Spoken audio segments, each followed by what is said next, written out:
All right, greetings and welcome to the Eccentric Perspective. I am your host, Blake Wally, and today is Thursday, May 29th of 2025. I will be here for the next 60 to 90 minutes covering the latest news and current events. What a huge show I have lined up today. Perhaps there's some interesting stuff going on, which we will dive into shortly. Here's the thumbnail for today. It's about the Autopen Autocrats and DOGE versus DC. And, well, there's many other topics to get to as well. So why don't we take a look at the headlines I have on tap for today. Should we drag Biden's inner circle in to testify on who is using the Autopen? And DOGE fought the swamp. But did the swamp win?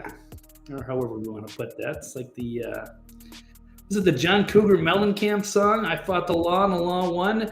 DOGE fought the swamp, but the swamp won. Or did it? We'll see about that.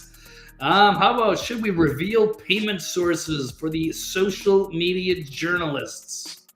And James Comey, is he innocent and should just be left alone? In America, would they be better off led by the Israeli influencers? And NPR, should they win their suit against Trump for free speech?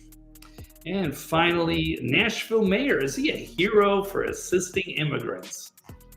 Of course, you guys are always welcome to chime in or drop another headline. You never know when there's breaking news or things that I've missed, so I would be happy if you would drop a line in the chat if you wish, or if you just have general commentary or trolling or any of that good stuff, feel free to bring it, or just lurk in the background like I probably would.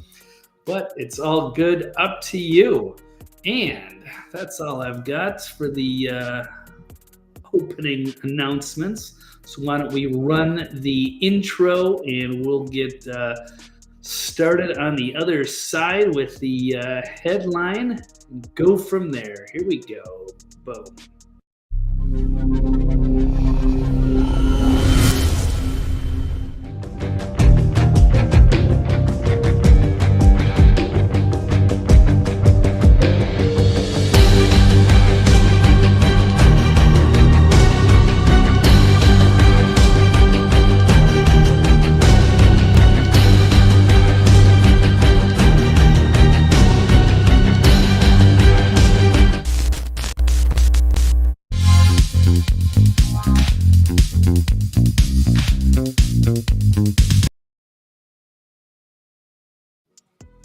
Okay, and we're back. So why don't we dive in to, I guess, the headline story for today, which would be, well, the Autopen scandal. And should we drag all of these people in, figure out who was controlling the Autopen? I think this should be an obvious answer. Yes, just trying to get to the bottom of what was happening. I don't think Joe Biden knew anything. Probably didn't care too much. Probably wouldn't care if he got called in. But somebody needs to be held accountable. Who was running the country the last 4 years? Because I don't think it was Joe. He was just the puppet front man. I think we're all figuring that out. And as Jake Tapper's new book has exposed it, it's no longer a secret.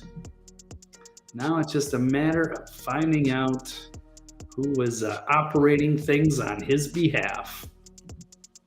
Of course, we could look at his wife Jill and son Hunter, some of the people in his family, and then some of these mysterious advisors who are going to become famous, I suppose, even though I know they like to lurk in the shadows. But yes, the rats need a little bit of sunlight. So the House Oversight Committee has called in Dr. Kevin O'Connor and 4 top Biden officials to testify before the committee on the Joe Biden health scandal. Old Joe's mental capacity was obvious to all of America for years, but now that Biden is gone, Congress wants to investigate the Autopen scandal and what top officials knew about Joe Biden's dementia that they were trying to hide. So, could be a lot of interesting names, but here is kind of where the story broke, or at least got legs, as they maybe these people will be subpoenaed. It's announced from Brett Baer on Fox last night. Let's roll this clip. Capitol Hill, House Republicans are escalating their pursuit of answers about then-President Biden's health and an alleged cover-up by those close to him. Subpoenas are being prepared, and they could include the former president's family. Here's senior national correspondent Aisha Hasni. Tonight, Republicans on the House Oversight Committee are readying subpoenas in case former President Biden's White House physician, Dr. Kevin O'Connor, and 4 key staffers don't agree to a request for congressional interviews by the Thursday deadline. The committee is investigating the Biden administration's use of the Autopen to sign pardons and executive orders, some still being challenged in court. Chairman James Comer tells Fox the committee could even call in former First Lady Jill Biden, the president's son Hunter, and former White House Press Secretary Karine Jean-Pierre. If the trail leads us to the next step, which many believe would be perhaps Jill Biden and Hunter Biden, then we will go there. And while several Biden insiders have stayed quiet amid cover-up allegations, they could too potentially be forced to talk under oath. Okay, so get your popcorn ready.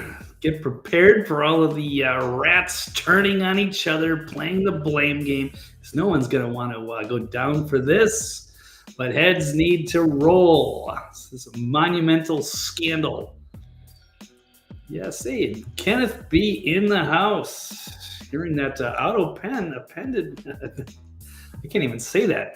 Heard Autopen attended Penn State, perhaps? Yes, welcome in. Always great to have you, Kenneth. All right, well, let's jump to a tweet as this scandal is breaking open. The House Oversight Chairman, James Comer, reveals the White House staffers, yes, Annie Tomasini, these people that we've never even heard of, with massive power and influence within the White House, running our country in secrecy. This is Anthony Bernal. He sounds, I got an interesting video with him and whoever, Ashley Williams. They were all identified as operating the Autopen, including with pardons and executive orders. You know, I mean, there's rumors flying around. It's hard to say what actually happened. Some people saying maybe Hunter Biden just pardoned himself. Some are saying, God, I've heard Anita Dunn was somebody who was controlling the Autopen. That was a weird rumor, but it could be true. And there's Elizabeth Warren also mentioned. So there's a lot of people. These guys caught with their hands in the cookie jar, I suppose. So it should be very interesting as we get these revelations at some point. Biden, because likely had zero knowledge of the several executive orders that reshaped America's energy future. Yeah, that was one of them. But I mean, you know, he had dementia. He was there. He did do some of those signings. But many of them were done with Autopen while he wasn't even around the White House. So we know somebody was doing something. Now, all right, let's talk about one of them that was revealed. Well, it was already mentioned, but was revealed under hidden camera from David Hogg, who's the vice chair of the DNC still. But yes, caught on candid camera, making some interesting, giving us some insight into who was actually running things. There's also another video that just broke. It was like a part 2, where he's talking about Nancy Pelosi, and it's basically an open secret that she's involved in some major insider trading. So, but that's a story for another day, and we'll focus on the Autopen scandal and whoever this creeper is named Anthony Bernal, who I guess it's Jill Biden's chief of staff, and that he was actually running the White House, at least according to David Hogg and his observations. But yeah, this is a massive conspiracy within so many of these Democrats, DNC, that knew the inner workings, knew Biden was cognitively declined, said nothing, but they had quite a racket going. So, yes, was Biden Inc. and LLC. Yeah, they probably would have been good for them, but would have set off too many alarms. But yeah, no, they thought they could get away with this. But now they are finding out the hard way that it's not going to go away. And the media failed to mention that. Good one. Speaking of which, we got a DeSantis clip coming up in a bit. But let's get to this Project Veritas clip of the undercover journalist finding out what's actually happening here. An explosive undercover investigation revealing shocking truths about who truly controlled the Biden White House. Covert meetings with David Hogg and Deterian Jones, a former staffer in the Biden White House of Office of Digital Strategy, uncovered a web of influence centered around Jill. Why was Jill Biden's chief of staff, Anthony Bernal, such a high-profile figure? Well, one of them described him as a shadowy Wizard of Oz type figure, wielded an enormous amount of power. Behind the curtain, they even admitted to avoiding Bernal, calling him scary, and noting that his influence was an open secret amongst staff, and the statements expose a culture of fear and unchecked authority within the administration. And now they tell us this now.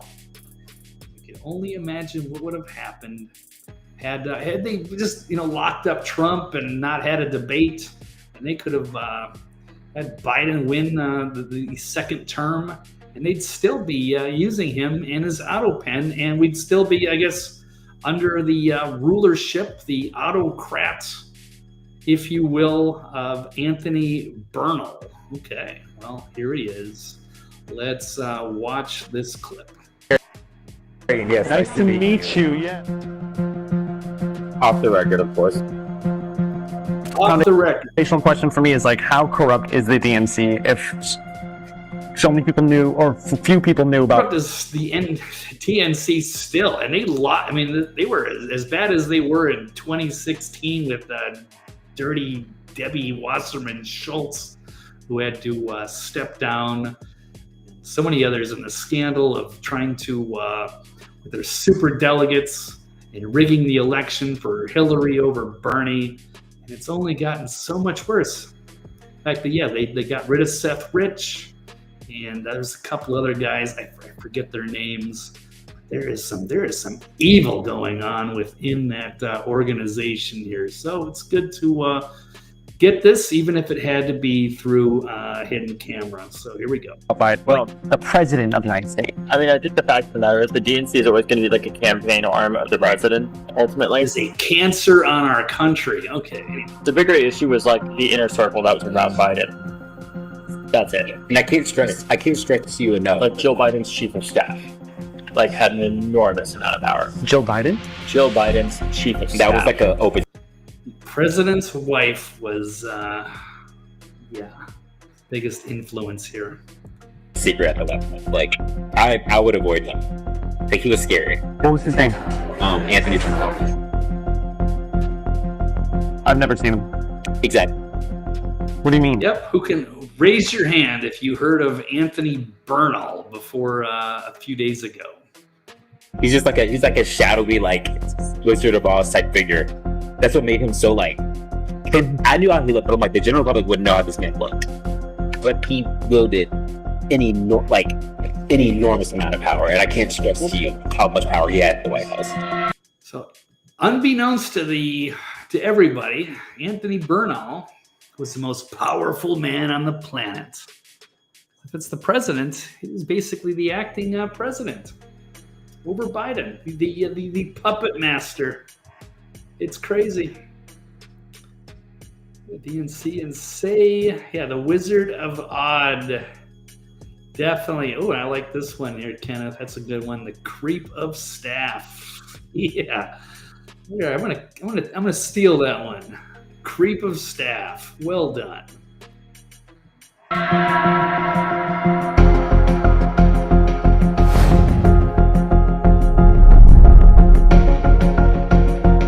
Okay, well, stay tuned for DNC Corruption Part 2, and that's where they're just going to talk about Nancy Pelosi and the open secret of her insider trading with her and her husband. But for another day. For the most part, yes, we got to stick on to these staffers running Biden from behind the scenes. And Anthony Bernal, well, I'm not scared. I'd love to question him. And look forward to whenever James Comer is going to put him on the hot seat, and any other representatives. And I hope, yes, it's exposed for the world to see. Anyway, yeah, Anthony Bernal, yeah, trying to burn the country down. I mean, it's scandalous stuff. Right out of a Hollywood movie, but nobody would believe it. Anywho, so where do we go? That was the headline story. Drag Biden's inner circle in to testify on Autopen? Absolutely. So they're going to send out the subpoenas, or if they're not, they're going to put them in, hold them in contempt, drag them in if they have to, but there has to be accountability, or we have no future. We have no country. They cannot be allowed to get away with this. And, you know, I guess I'm as frustrated as anybody that there's still no high-level people have been held to account or arrested or any of that stuff. But maybe this can give us all a little hope. Get the inner workings here in the biggest scandal in American history. We'll start to dig in, go from there, and finally take down the DC swamp.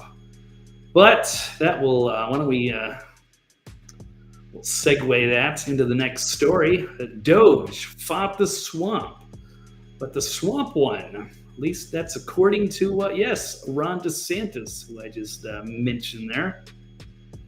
Where is it? If I could put my shit together and find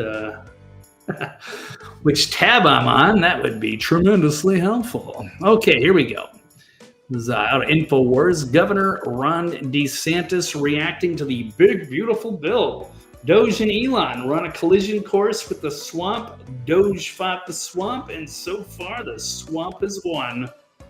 Okay, so Ronnie D, in his own words, let's hear it. And we're not going to listen to the whole 16-minute clip.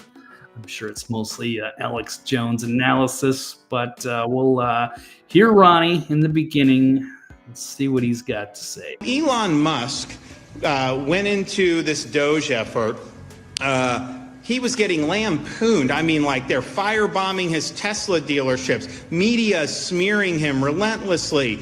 His businesses suffered, all this stuff, because he basically said, look, we can't keep doing this, and we need to moderate and reduce the amount of money that the federal government is spending. And yet, we have a Republican Congress, and to this day, we're in the end of May, past Memorial Day, and not 1 cent in DOGE cuts have been implemented by the Congress. DOGE and Elon were on a collision course with the swamp.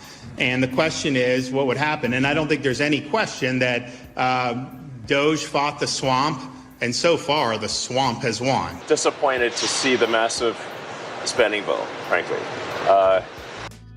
Yeah, well, we'll jump into that. But yes, Elon, the heroic effort Herculean to try to help America as a super genius, businessman, big entrepreneur, and bringing his talents and his team in to help clean up the government.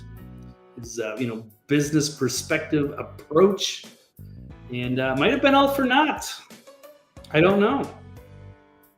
We're all disappointed now. We finally got Trump in. We got the Republican House, the Senate. We should be able to make some serious changes here. And it seems like it's new boss, same as the old boss. We're going from John Cougar Mellencamp to the Who. I don't know.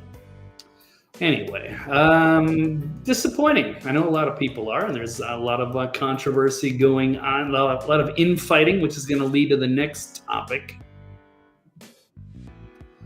But let's continue with this one. Senators worry about spending and the debt increase in Trump's big, beautiful bill. I don't think anybody's too happy about that. They were supposed to cut things, but codify all this DOGE stuff. And it seems like they're going to be piling on more debt. So the Republicans' behemoth budget reconciliation bill still faces major hurdles after passing the House last week, but with multiple senators raising concerns about the legislation's cost.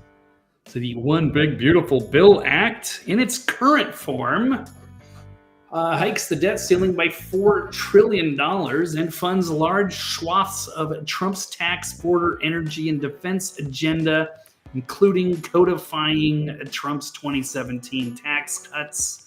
Consists of 11 separate House committee prints that collectively fulfill the April budget resolution's 10-year spending and savings instructions. So,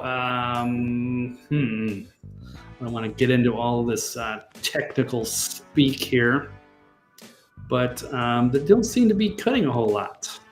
They're going to take $1.5 trillion in cuts to things like Medicaid, but then there's $4 trillion in spending. Organizations like the Committee for Responsible Federal Budget say the true cost of the bill could amount to a $5.2 trillion federal debt increase. As we're approaching 37 trillion in debt. So yeah, that's what it's set. We're set to surpass in 2025, and many of the libertarian types are very vocal in perhaps opposing this, making some changes.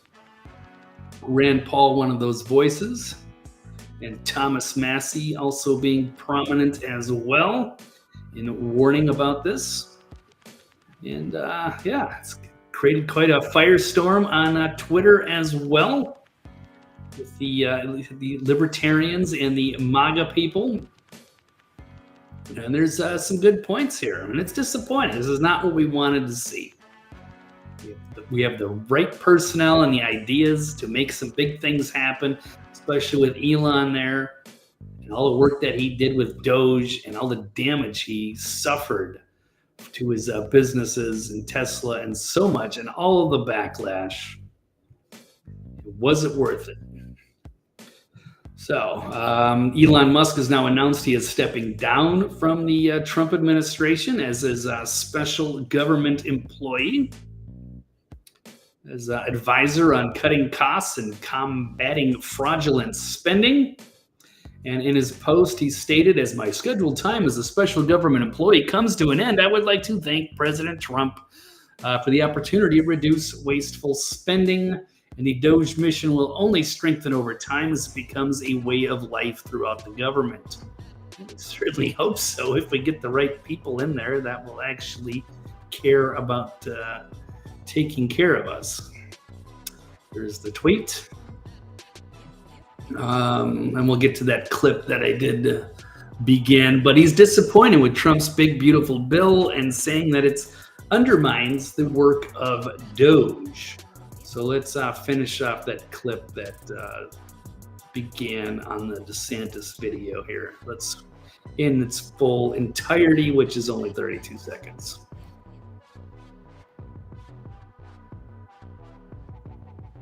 Massive spending bill, frankly, which increases the budget deficit, not just decrease it, and undermines the work that the DOGE team is doing. I actually thought that when this big, beautiful bill came along. I mean, like, everything he's done on DOGE gets wiped out in the first year. I think a bill can be big or it can be beautiful, but I don't know if it can be both. My personal opinion. Well, hats off to Elon for the effort.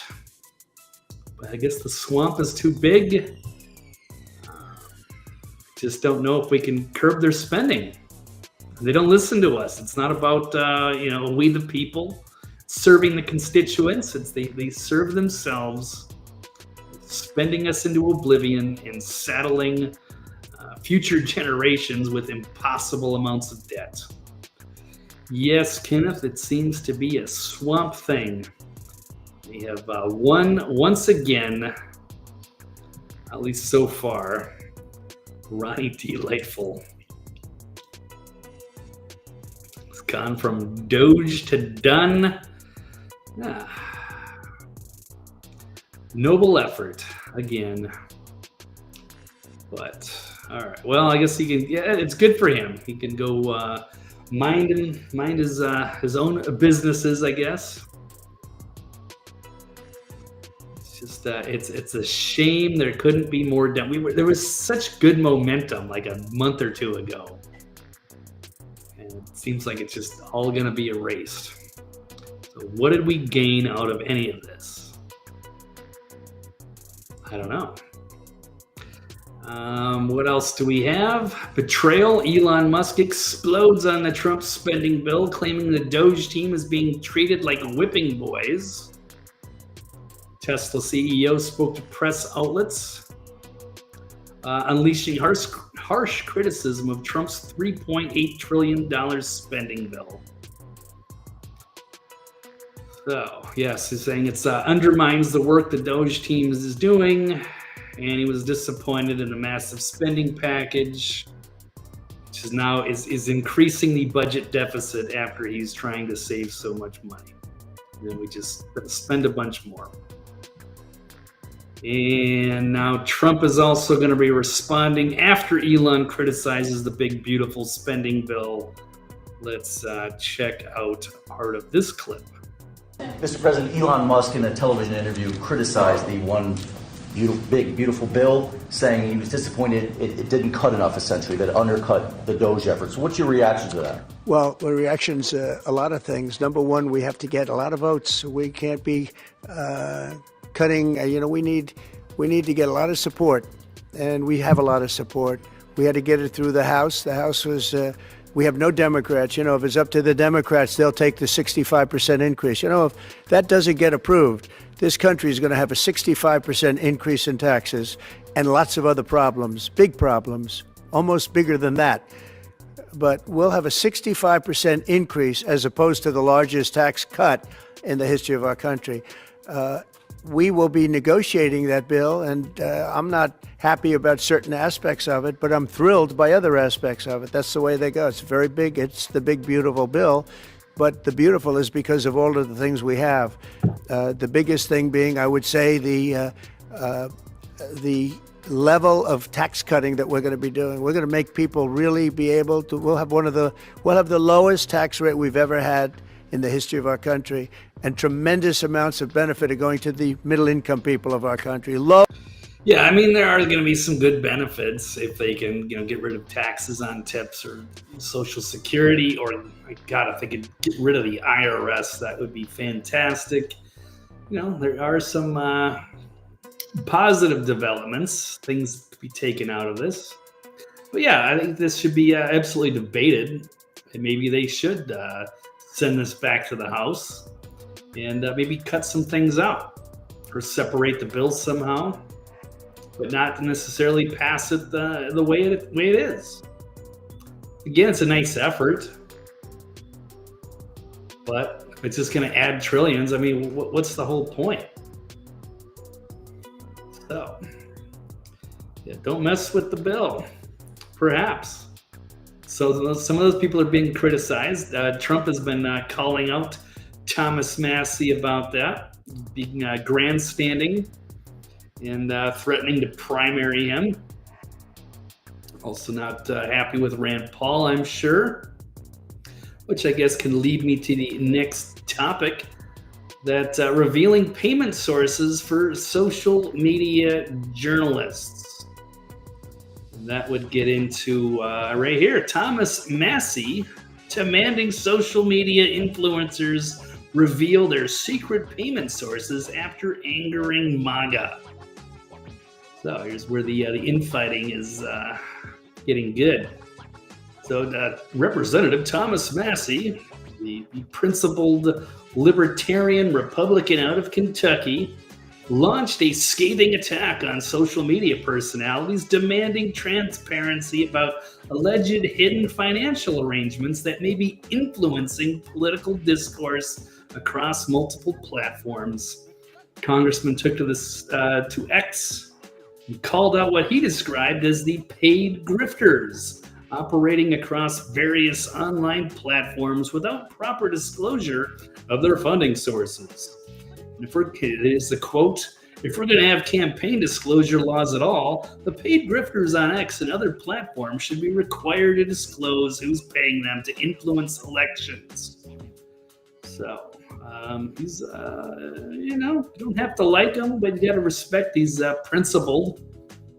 So the Kentucky representatives maintained a consistent stance against undisclosed influence operations, making this his latest salvo in an ongoing campaign. And he was, he's been in a few flame wars with like Cat Turd, for example. That was in January, questioning the paid influence operations. But I think, I kind of agree. And he's also saying, does anyone else compete with cat poop and DC drainage for the title, referencing these additional conservative figures, or who are the most nanarded paid influencers on this platform? And certainly, DC Drano, who I do like a lot of his tweets. But he's making some money. I'm not sure how that's influencing his opinion and so many others who can be absolutely mindless MAGA cultists with everything. So it makes you wonder who's influencing their opinion. We criticize Congress so many times because they're being paid, they're being lobbied or what have you, and they're changing their minds on different issues. So what about the influencers? We know there's so many bought and paid for these hacks and flax lackeys on the left who are getting paid through the DNC or Act Blue or any of these organizations. So I think we shouldn't find out who's who, where they're getting their money, and then that kind of wondering how to balance that out with their credibility. So here's an example. This is Brendan Dilley, who's got a world-class meme team. I think he's kind of an annoying jerk-off, but here he goes. He's calling Thomas Massie the biggest fucking retard on X because of Thomas Massie calling out the campaign disclosures and trying to find out who's paying people like Brendan Dilley. It's funny because a lot of people are calling him out for that. They're standing up for Massie as one of the few people in politics who stands on principle and doesn't need to line his pockets being a MAGA dumbass like Brendan Dilley. Heaven forbid anybody shut off your shitbags' revenue streams. Massie is more MAGA than Trump, perhaps, because he's talking about grifters getting paid like you. He's got a point. I mean, there's a bunch of this. And there are a lot of questionable people online who just will always take, one side no matter what. You start to question their motives. But it's very easy to buy people off. They do have a lot of influence. That's why they're called influencers. They reach a lot of people and can sway opinions. But they are tainted if they are, being paid for it. So, that's a good one. Cat Turd thinks outside the box. He was is a funny character, and then he came out, doxed himself, went on Tucker Carlson. good for him. But yeah, I would like to know if somebody's paying. I mean, I don't care, but at least that kind of gives me an idea. Like, oh, should I take his opinion with a grain of salt? Not that I really care about. I don't follow Cantor that closely. It's mildly amusing, but anyway, I do question so many of these people that are online and how they got to be so big or influential or what have you. Some of them are, really good, hardworking people. And some of them are shills and grifters and narcissists. Industry is not what I would like it to be, unfortunately. So it would be interesting to know that. So that's all I've got on that particular issue. So let's get back to the headlines. Reveal payment sources for social media journals? Absolutely. Or even like a Tim Pool, who I do like normally. He takes a lot of shit and he probably deserves a bit of that as well. But he was getting paid by Tenet Media, meeting with Netanyahu in a secret meeting. I mean, there's plenty to criticize there as well. But I guess once you get in those positions, it's easy to get persuaded by some of these big money donors or what have you. Yes, hey, Bigfoot Softwash, good to see you.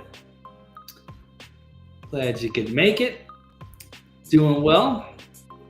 Yeah, Wally 2028. They would have to coronate me. I don't think I would want to run for president. I don't think I want anything to do with that. Would be interesting though.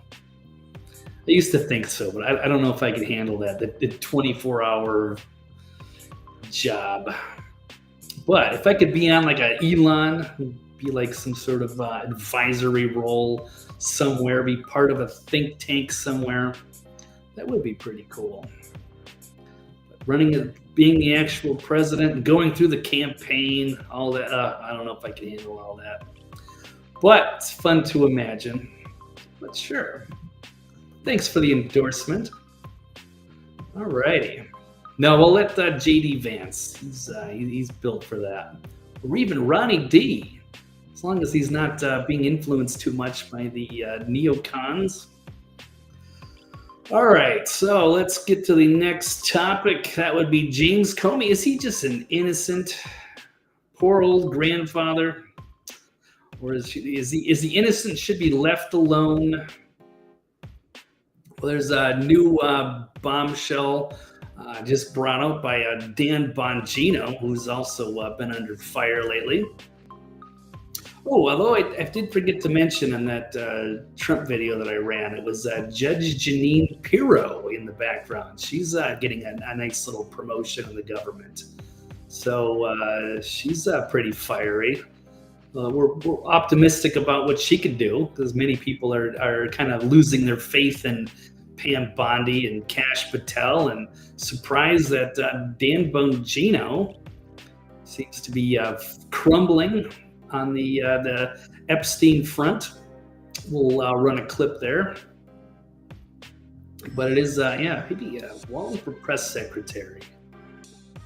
It would be fun. Although Caroline Leavitt's doing a tremendous job. But I would love to go toe-to-toe with some of these mainstream media hacks. That would be fun. Yeah, maybe I could find me a role in the cabinet somewhere. That'd be cool. So anyway, I don't know. Well, so that's some more good news. Yeah, the more media people. They're getting some of these media people like Bongino and Pirro, and even like Pete Hegseth into big prime positions. So maybe, who knows? Maybe that could be someday. Work my way into the next administration. I'll apply. We'll see. James Comey still owes you money.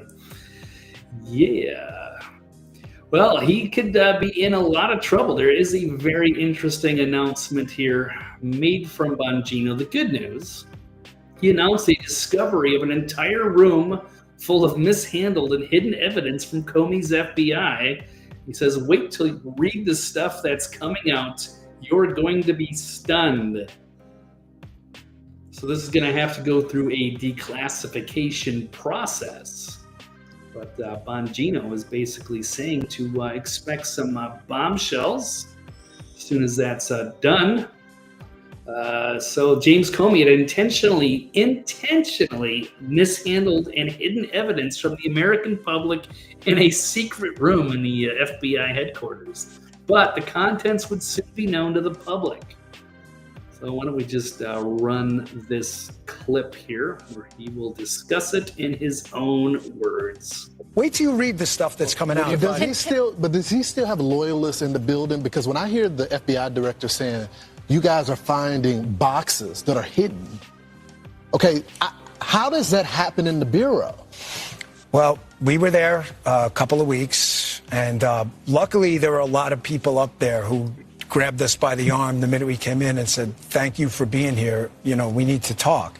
There are people there who are really horrified at what happened. And there was a room, and we found stuff, a lot of stuff. A hidden room. I wouldn't call it hidden, but hidden from us at least, and not mentioned to us. And salacious sex dungeon. Okay, no, maybe not. And we found stuff in there, and a lot of it's from the Comey era, and we are working our damnedest right now to declassify. And just so you know, because I get the public, I totally understand people saying, well, do it now. The process is not all the information is ours to declassify. Some is other intelligence agencies. It's not, we literally can't do it. Once that gets done and that gets out there and you read some of the stuff we found that, by the way, was not processed through the normal procedure, digitizing it, putting in FBI records. We found it in bags hiding under Jim Comey's FBI. Quickly, you're going to be stunned. The shells. Wow. Well, that could be very explosive. So there's some good news there. Trust that Dan is a patriot. I think he's being misled, or he's absolutely freaked out about this Epstein scandal. In fact, why don't I just play another clip? Oh, another clip from Fox and Friends. Being criticized here from Health Ranger Mike Adams. Bongino and Patel are in cover-up mode, and everyone knows it. Whatever video they released won't explain how all the security cameras magically failed and why all the guards were not conscious, etc. So that is kind of the issue here. Is that we know that something went wrong with the Epstein thing. You're never going to convince us all that he just committed suicide, and it just happened to be during this very specific times when the guards, fell asleep, or they were put into an unconscious mode from gas, or I don't know, part of the hit job, the professional world-class hit job of whoever infiltrated that prison and took down Epstein and buried all the secrets. So we weren't too convinced. He says, it was just nothing to see there. And that they're going to find some way to show a video. That he's also promising that will be revealed publicly. But as Mike Adams is also pointing out, the AI is so good now that you'd never be able to distinguish whether it was real or not. So here is a follow-up story from Dan. Those two cases obviously are of significant public interest. I'm just telling you what we see in the file. I just want to be crystal clear on this. I am not asking anyone to believe me. I'm telling you what's there and what isn't. Right. There is nothing in the file at this point on the Epstein case, and there's going to be a disclosure on this coming shortly. We are working through there is video. That is something the public does not. There's video of him killing himself. No, not the actual act, but the entire MCC Bay. It was only one camera. There's video that when you look at the video, and we will release, that's what's taken a while on this. We are working on cleaning it up to make sure you have an enhanced, and we're going to give the original so you don't think there were any shenanigans. You're going to see there's no one there but him. Right. There's just nobody there. So I say to people all the time, if you have a tip, let us know. But there's no DNA, there's no audio, there's no fingerprints, there's no suspects, there's no accomplices, there's no tips, there is nothing. If you have it, I'm happy to see it. There's video clear as day. He's the only person in there and the only person coming out. You can see it. So okay, well, that's just what they showed him. So he might believe that he's seen everything. I don't know if that's true, though. He's a sharp guy, but I don't know if he's that discerning. I think they can maybe mislead him, because he'll believe the people around him that are trying to, show him the limited evidence. But no one's buying this story. So it's a major cover-up. Might be, I don't know. It's too big. It's going to take down so many people and cause such a shitstorm that they're going to try to bury it. But I don't know. We'll see if there's continues to be pressure, but I'm kind of losing my faith that we'll ever see anything out of the Epstein thing. But maybe we can get some heads to roll from these deep state swamp creatures and eventually unravel everything. And James Comey would be a nice place to start. So out of the Federalist, James Comey should be in prison, and he shills on the cover-up queen Jen Psaki's show, Miss Circle Back. He's doing his tour. He was on with Nicole Wallace of MSNBC. He won't do a real interview where there's might be some pushback, so we can share his BS tales of this latest scandal of him putting out the cryptic sand beach sculpture in the beach about 86ing 47, taking out Trump, and then playing stupid and lying about it. And Kash Patel's also going off on Comey for the Trump assassination post. Oh, he's just so proud about it. Ooh, cool shell formation on the beach walk. So no one's buying it. Oh, okay, we'll run a quick clip here. He was also on Bret Baier. James Comey. If he wants to come after me, no problem. I've been living rent-free in that guy's head for years, and that's just a bonus. Do you know how many copycats we've had to investigate as a result of that beachside venture from the former director? Is that right? Do you know how many agents I've had to take offline from chasing down child sex predators, fentanyl traffickers, terrorists? Because everywhere across this country, people are popping up on social media and think that a threat to the life of the President of the United States is a joke, and they can do it because he did it. That's what I'm having to deal with every single day. And that's what I'm having to pull my agents and analysts off, because he thought it was funny to go out there and make a political statement. The 86. Yeah, to make his little message that triggered a bunch of other people to make similar messages, and now it is wasting a lot of resources from the FBI. Anyway, so let's get back. That was just, we'll move on from that. James Comey's innocent and should be left alone? No, absolutely not. That dude needs to be investigated. And now we just got this revelation that he had a special room in the FBI headquarters, I'm assuming, where he was burying a bunch of evidence. But they will declassify it, and people are going to be shocked. That should be quite interesting. So. Alrighty, well, let's move on. How about America? Would it be better off led by the Israeli influencers? Well, there's been some developments recently with our greatest ally. They're trying to get us into perhaps manipulate us into a war with Iran. Perhaps, but there's been pushback because a lot of people were concerned that maybe, who's running the world? Who's running Trump? Is it Bibi Netanyahu calling the shots, pulling the strings? Is he Trump's daddy?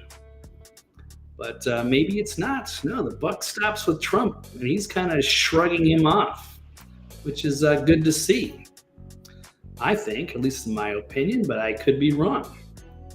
So we're talking about Prime Minister Netanyahu in his meetings. Because if he had his way, then Trump would not be having any negotiations with Iran, and we would just be going on his directives, which could be a bit dangerous. Back on Iran, did you warn Prime Minister Netanyahu against taking some sort of actions that could disrupt the talks there in a phone call last week? Well, I'd like to be honest. Yes, I did. Next question, please. Mr. President, just matter on sanctions. Yeah, he doesn't want to go into it, but yeah. So there seems to be a little separation there. They're not the good buddies that some of the neocons want them to be. In fact, he flushed one of his main national security guys, Michael Waltz. It looks like they were getting a little too cozy with Bibi in trying to meddle around in Iran and whatever they're doing with their nuclear weapon program, which they've been freaking out about for about 25 years, even though nothing has really happened. Got an Israeli poll revealing overwhelming support for the ethnic cleansing of Gaza. So now we got Erdogan threatening a military intervention. Not good. It's a frightening poll. A Haaretz published poll shows 82% of Israelis support the forced expulsion of Gaza's population, with 47% endorsing the biblical annihilation of Palestinians akin to Jericho. Netanyahu citing the Amalekite genocide as justification, calling Gaza a holy war, while admitting Israel seeks indefinite control over the territory. You've got Erdogan of Turkey is threatening war against Israel. A lot of people are pretty disgusted about the heavy-handed actions from Bibi towards Gaza and the Palestinians. So, and you've got some of these influencers that seem to be trying to talk us into this as well. But yeah, this is clandestine. There it is, because there was a lot of controversy and people were saying, Trump is being controlled by Bibi, but that's not true. So, which is good news. We want to make sure that Trump is pro-America and not Israel first. Nothing against them, but they should be on their own and do their own things. And I don't really care for what I really can't support what they're doing anymore. They have a right to exist and a right to defend themselves, but not a right to commit a genocide and kill tens of thousands of innocent people. And then we're supposed to just blindly support them and then get involved into a war with Iran because they insist that they're so close to building a nuclear weapon. They're just months away. They're months away. And even as Ron Paul has said, they've been saying this stuff for 20 years and none of it's been true. So stop trying to let them dictate our foreign policy. And you've got the who's who, the Mark Levin. He's constantly putting up these posts, but I love that people are calling him out big time. Saying, why is the United States dictating to Israel how to fight Hamas? I don't know. It's just it's time for them to stand on their own again. We can only support them for a few more years, and then at some point, you do you. And we're not going to back you every time you want to meddle around. And perhaps they can just get some better leadership there that will have cooler heads and get along better with their neighbors. Get rid of Bibi. He is a troublemaker. We've also got the other suspect, little Benny boy. He's big mad now that Trump didn't bomb Iran for Israel. So a kind of shocking story from Axios yesterday emerged that suggested that President Trump had cautioned Israeli Prime Minister Benjamin Netanyahu in a phone call last week not to take any action that could jeopardize negotiations between the United States and Iran on a new nuclear deal. Okay, so first of all, I have a question. Israel is not involved in those negotiations.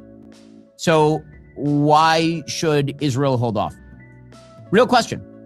Israel is the country most under threat from Iran, not the United Okay, then you guys are on your own. You do you, but it's not our. We're just because we're your ally does not mean we're supposed to go support all of your war. States. Okay, so if we were going to take the full-scale J.D. Vance isolationist realist position, shouldn't the United States just sort of wash its hands and walk away and say whatever happens, happens? But I notice that's not what's happening. Instead, these so-called restrainers inside the administration, they're not attempting to restrain the United States, which is already restrained. I promise you, my 100% certitude is that President Trump is not going to authorize a bombing raid on the Iranian nuclear facilities. Whether or not we should, I don't think it's going to happen. Oh, you know you want to it. If Benny had his way, he would have BBB the president here of the United States. So I question the integrity of these people. Why are they influencing us? Who do they serve? Are they America first or Israel first? And I think we know the answer. And yeah, they feel like they're infiltrators, they're spies. They're meddling with our foreign policy and trying to convince us to do things that are not in our best interests. So, cool to have your opinion, but we're going to shoot that down. You guys cannot go move over there and you're on your own. You want to go war with Iran, leave us out of it. But anyway, met that Yahoo. Yeah, he's always been bad news. And he was the one that tried to... Benny Boy and Netanyahu trying to get us into the war with Iraq. How'd that work out? Weapons of mass destruction that weren't there? That the region would be better off without them? No, that didn't go so well, did it? So, we're finding less benefit for this alliance day by day. It's not anti-Semitic. It's just being pro-American common sense. But anyway, perhaps I'm wrong. Also, the other thing I don't like that's been happening with Israel is their influence here on the censorship regime. Not only is it targeting all kinds of people on campuses for being sort of anti-Semitic, it's shutting down people on social media. Anybody who's critical.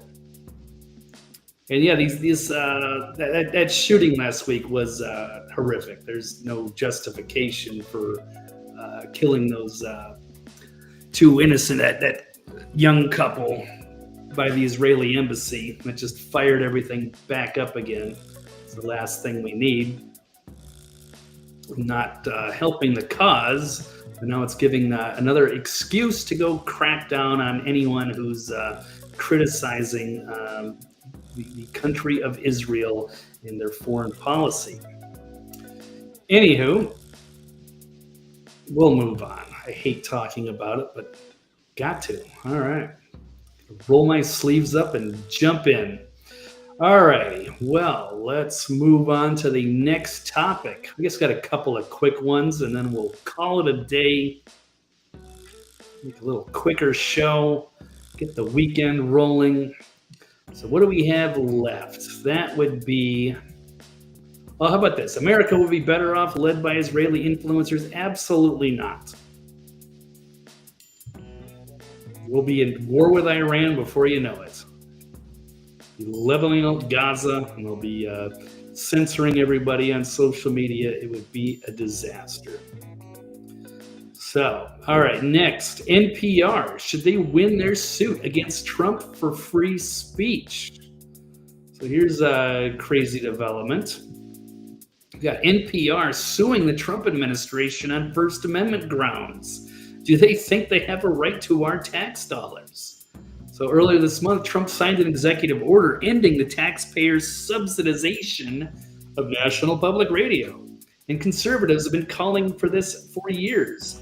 And why should they be forced to subsidize a radio network that does nothing but bash conservatives? Seems to make sense to me. Many others. And here's, I think Federalist put it a little bit better, saying the NPR is under the delusion that it has a constitutional right to your money. It does not.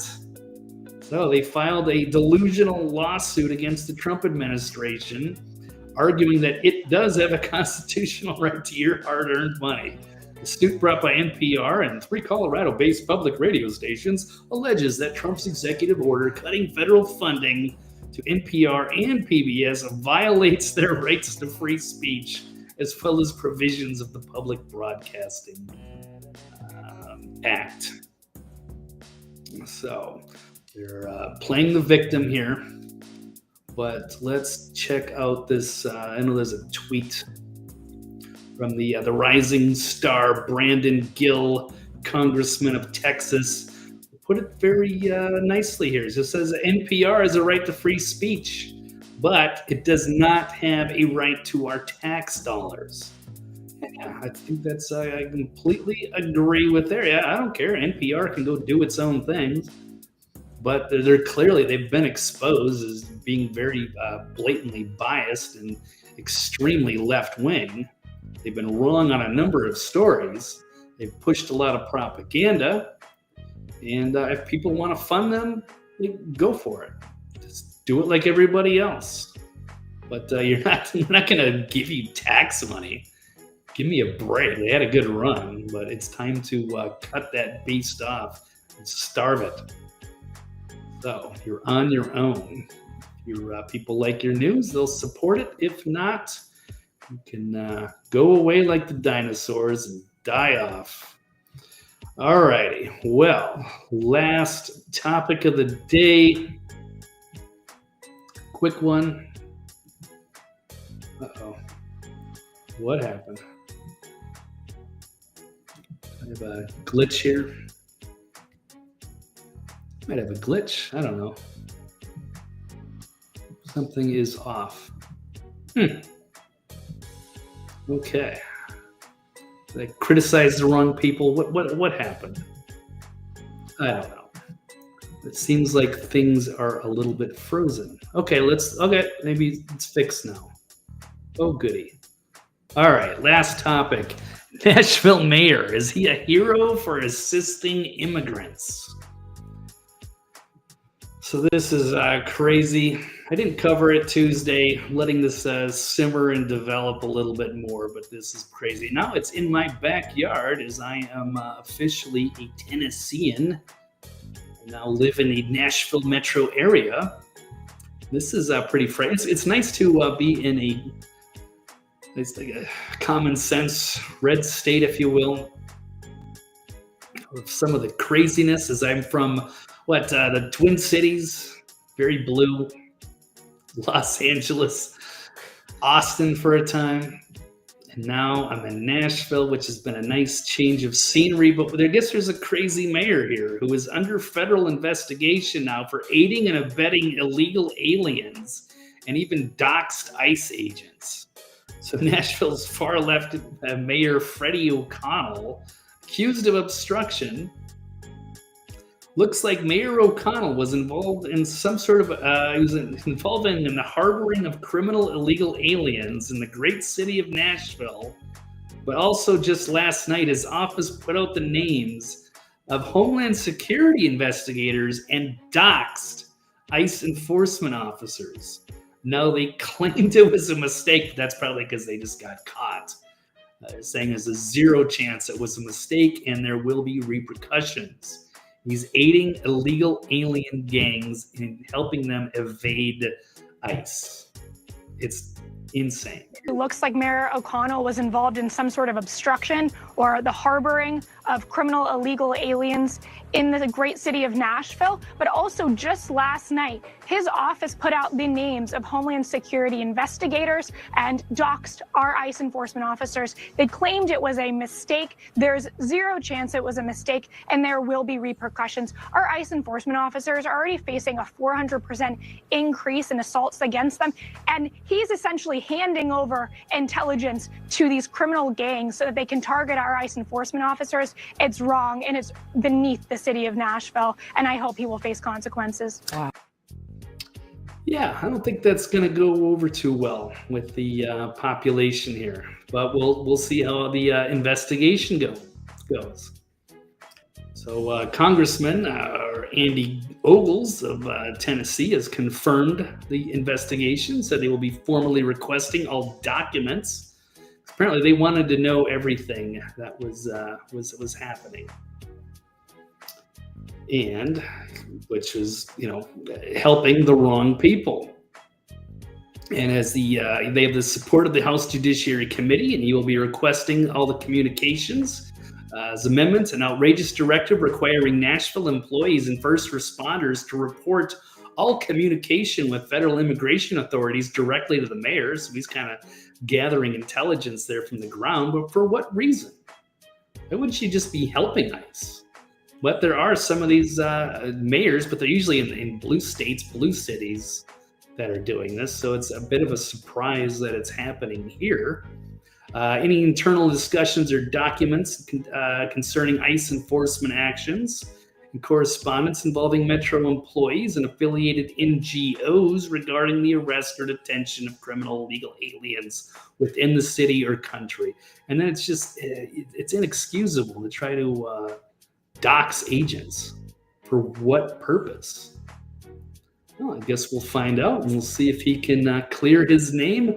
Otherwise, looks like he's going to be going down. Sorry, Freddie, but you did it to yourself. So, interesting obstruction case. And I think that's all I've got today. So it's been a delightful show. It's been great to have you. And for Kenneth, Bigfoot, anybody else out there lurking in the background, anybody listening to the replay, I appreciate your support. Please like and subscribe. We shall do it again next week. It's always delightful covering the crazy circus news cycle. But I think that's all I've got for this one. So, it'll be June next time. So it's just flying by. We're almost halfway through the year already. It's crazy how it goes. But, okay. Well, anyway, thank you again, everybody. Love you all, and we'll see you again next time. Take care. I am out.